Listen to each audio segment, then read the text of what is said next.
'Di ba araw ng patay o araw ng undas November 1, Rizzawan Day, manakong sa Tagalog. O sa iba pang tawag araw ng patay. Yung mga yung ibang mga relihiyon tulad ng mga tausog, sa kanila, egg, gagamit sila ng itlog, inaalay nila doon sa kaluluwa ng kanilang mga patay.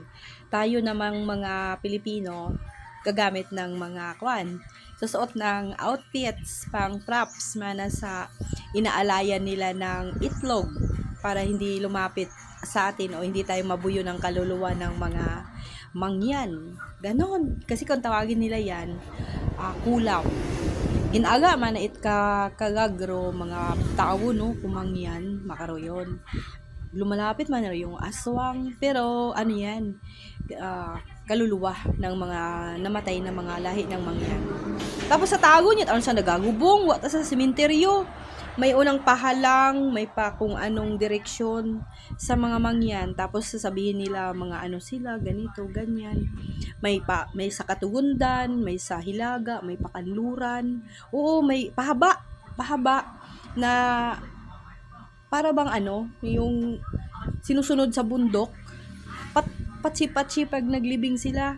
Hindi sa isang lugar lang nakalibing, kung saan saang mga gubat. Kaya minsan nakakatakot magturag sa mga gubat na medyo masukal o malinghot. Ay base may mga linubong naman ang mga mangyan mga ginsalvage nga mga tao ka to kay halin sa kulungan. Mga nakakulong na tapos nagpapalayaan. Ito ay namatay sa kulong. Ito man na namatay sa kulungan. Ginagubungot ako doon sa mga katagunan. Kundo kulungan manahay sa mga probinsya. Ginagawa ron ko no gabi ginatao rayon di kato sa manog amulet o manog ginatawag na lang manghuhula. Ginagubong nanda sa o ibabaon nililibing sa mga gubat, tapos dadalhan nila doon ng mga alay ng kung ano-ano, tapos manghula-hula sa mga mangyan ha. Totoo kaya yun?